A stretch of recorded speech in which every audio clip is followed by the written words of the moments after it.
They laughed. All of them. Around that long oak table with their linen napkins and overcooked roast, they laughed.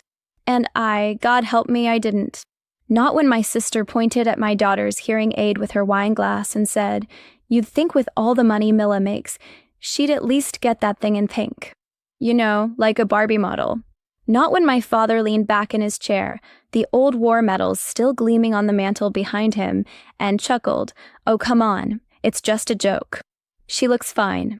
She's a trooper, aren't you, Peanut?" And not when my daughter, my brave, beautiful, 8-year-old Sasha, shrunk into her chair like she wished her curls could swallow her whole. No, I didn't laugh. I set down my fork slowly. The lamb on my plate had gone cold, untouched. My throat was tight, too tight for food, or breath, or words even. And for a long second, I just stared at my family, those familiar faces I'd once memorized like a child studies constellations. Now they looked like strangers in costumes, party masks of people I used to know. Sasha looked at me with those big, watery eyes.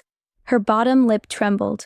I saw her reach up, not for her hearing aid, no, but to her hair, tugging it forward to try to hide the device behind it.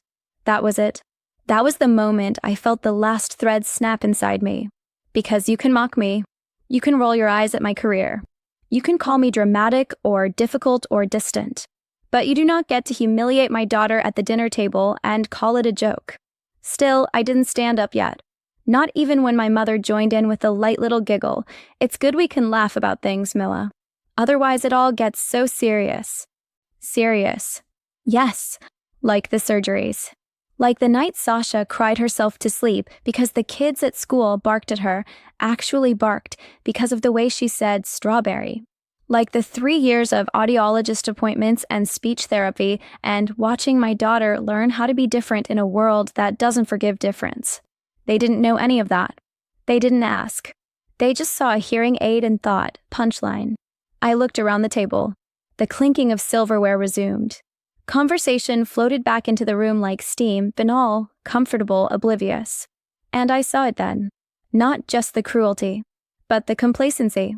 They didn't care that it hurt. As long as the wine flowed and dessert was coming, everything was fine. Everything was always fine. Sasha pushed her peas around her plate. Her lashes were wet. She wouldn't meet my eyes now. I picked up my napkin, folded it carefully, placed it beside my untouched plate, and said softly, "Sasha, come with me." That got their attention. My sister raised a brow. "Oh, come on, Milla. Don't be like that." My father sighed. She didn't mean anything by it. It was just a joke I finished for him. My voice wasn't loud, but it was steady. I heard, and then I stood up. I didn't shout. I didn't cry. I simply placed my hand on my daughter's shoulder, felt the fragile way she leaned into me, and walked her out of that house without another word. We left the roast. We left the wine. We left the masks. And outside in the December cold, I felt something I hadn't felt in years. Freedom. Sasha looked up at me as we reached the car. Was I bad? I bent down and took her face in my hands. "No, baby," I said. "You were the only one in there who wasn't pretending." She smiled then, small, brave, real. And as I drove us home in silence, her head leaning on the window, I made a promise. They were going to learn that it's not funny when the punchline is a child's dignity. Because some jokes? They come with consequences. It took 2 days for the phone to ring. 2 days of silence from the family group chat.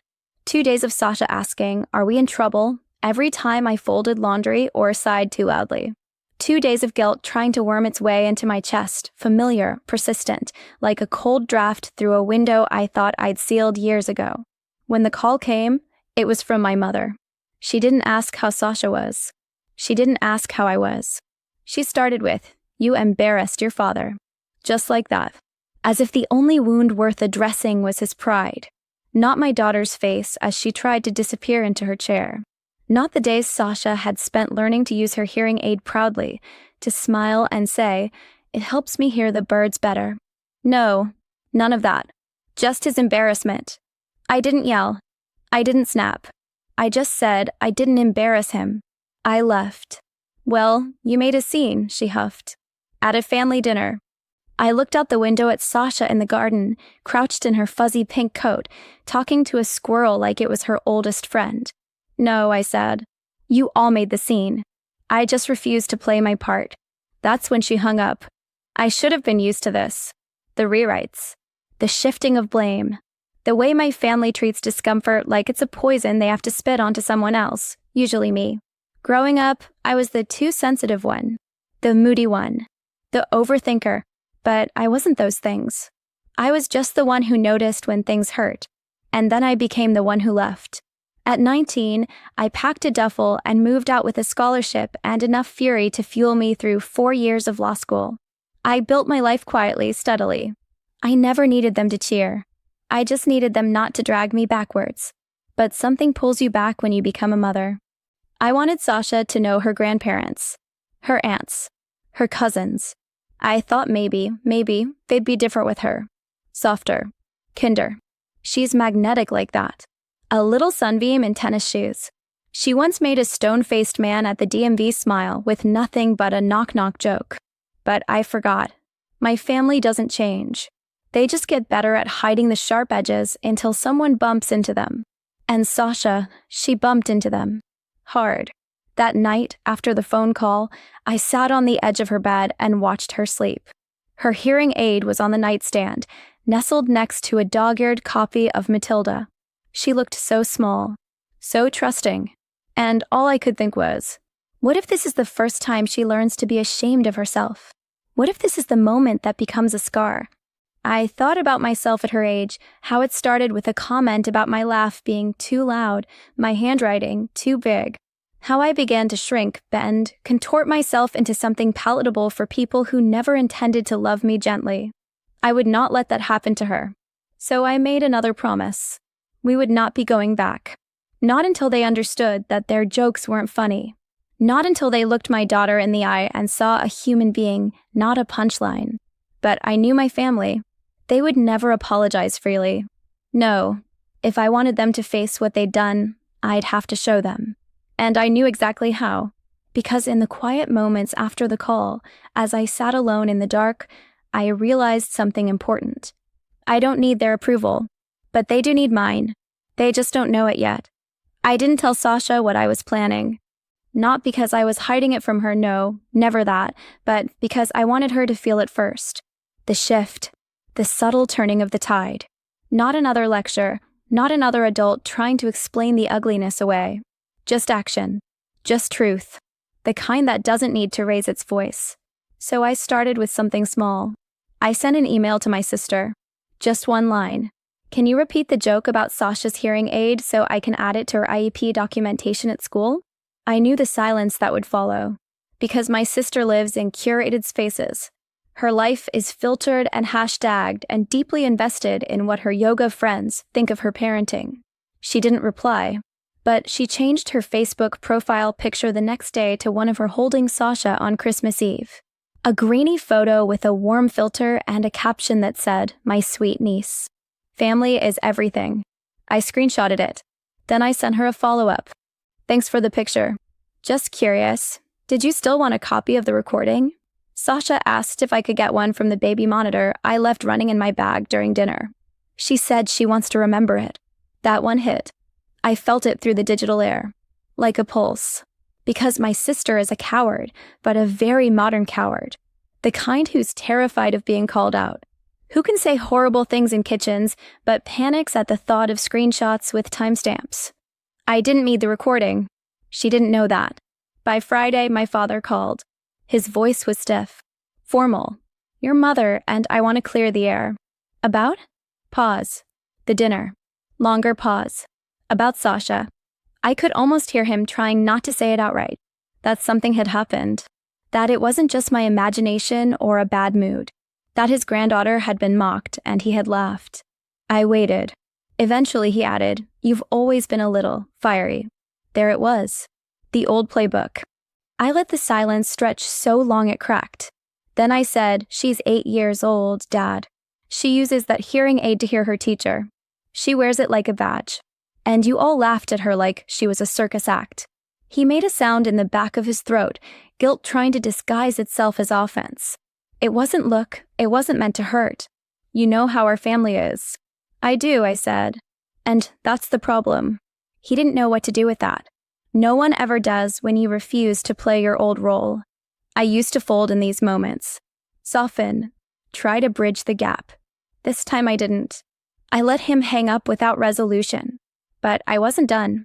That weekend, I wrote a letter. Not to them. To Sasha. I sat at my desk while she slept, and I wrote it longhand, on the thick paper she loves because it feels like dragon skin. I told her that being different is not a flaw. That being mocked is never her fault. That sometimes even grown-ups don't understand kindness the way she does. And that her voice, soft, lisped, beautiful, deserves the microphone. I didn't plan to give it to her yet. I just wanted it to exist. Proof that her mother saw her. That her pain didn't go unmarked. Because something else had begun to shift too. Sasha had stopped singing. I used to hear her in the mornings, humming to herself while brushing her teeth, making up silly songs while putting on her socks. Now, silence. Like her voice had retreated, waiting to see if it was safe to come back. That hurt more than anything they said. And that's when I decided. They didn't just owe her an apology. They needed to understand the cost of their words. Not just guilt. Grief. So I started preparing something. Not revenge. Not spectacle. Just truth. A dinner. One they'd never forget. They thought it was an olive branch. That's how I positioned it. A quiet family dinner at my place. No fuss. No drama. Just a simple meal to reconnect, I said on the phone. I even added a soft laugh, the kind I hadn't used since before Sasha was born. Familiar. Harmless. Non-threatening. They couldn't say no to that. I told Sasha we were having company, and I told her only what she needed to know.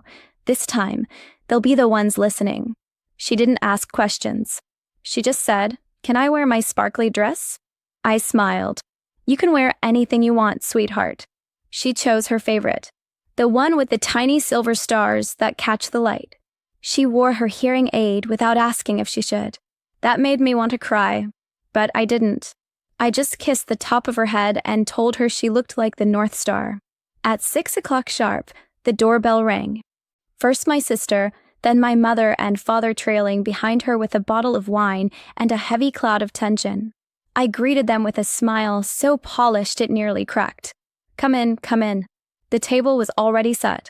Warm lighting, white dishes, fresh bread. I served them soup and let them settle.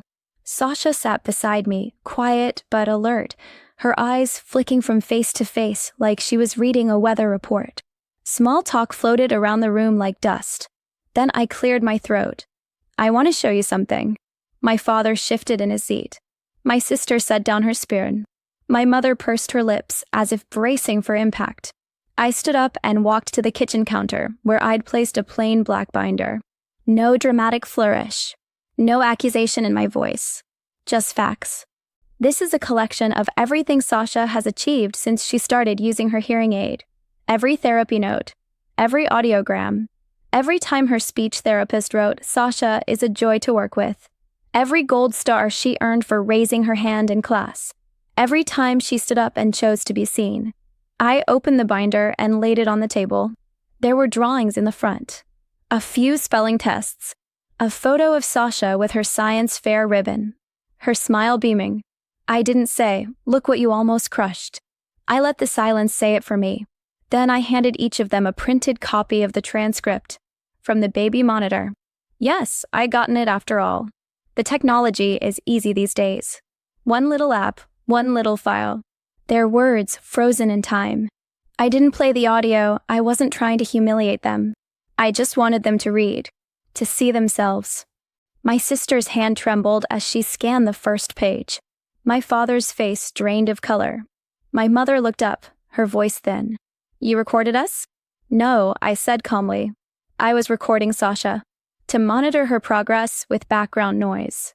I do it sometimes during family events, so I can review how she's adjusting. You were just there. No one spoke. I turned to Sasha. "Would you like to say something, love?" She looked around the table, then took a breath. Small. Brave. "I don't think it was funny," she said. "And I don't like being a joke." Silence. Not even the cutlery dared make a sound. And in that breathless hush, my mother whispered, "Oh God." My sister's eyes welled. "Sasha, I didn't mean it. I thought." She trailed off, because there was nothing else to say. Sasha stood up. It stunned me, but she stood. "My hearing aid helps me," she said, her voice shaking but steady. "It's not weird. It's not ugly. And I like the way I talk. And I like the way I sing." She looked right at her grandfather. "And I don't want to come to dinner if people laugh at me." My father looked gutted, and I saw it, just for a moment, flicker across his face, the realization that this wasn't about politics or pride or being right. This was about a child, his granddaughter, the one he had hurt without even noticing. He opened his mouth, but no words came out, just a long, aching breath. Then he nodded. Once, Sasha sat down and looked at her plate. She didn't smile, didn't gloat, just picked up her fork and began to eat her carrots. It was over. Not fixed. Not forgiven. But broken open. And that's where healing always starts. The plates were cleared. The air was thick with the kind of silence that hums after impact. My sister helped bring dishes into the kitchen, her movements robotic. My mother offered to dry.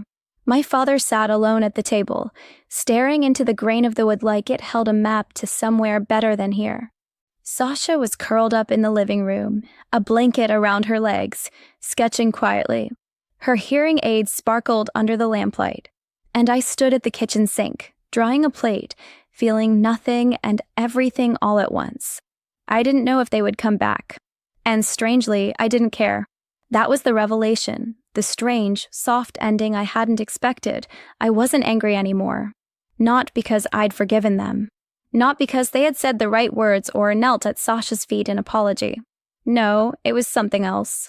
They had seen the truth, and I had stopped asking them to carry it for me. We said goodnight with stiff hugs and mumbled promises. My sister paused at the door, her face pale, unsure. "I'll call tomorrow," she said. I nodded. I didn't smile. They left like people leaving a church after a funeral, quiet, dazed, changed. I locked the door, and I let the house exhale. Later, I tucked Sasha into bed. She clutched her sketchbook and whispered. I didn't cry. "I know, baby," I said, brushing her curls away from her forehead. "You were so strong." She nodded. Were they sorry? I think they're starting to be. That seemed to satisfy her. She yawned and nestled into the pillow. But before her eyes closed, she added, "I think I like me." I swallowed hard. "That's the only thing that matters," I whispered. She was asleep moments later. I stood in her doorway longer than I meant to, watching, protecting, remembering. And then I went to my desk, pulled out the letter I'd written the night after that first dinner, and reread it. The one to Sasha. The one about how proud I was. About how her voice matters. About how she's never alone. Then I folded it, placed it in a small envelope, and slid it into the back of her sketchbook where I knew she'd find it one day. A seed planted. A thread for her to hold when she's older and the world tries to shame her for things that make her beautiful.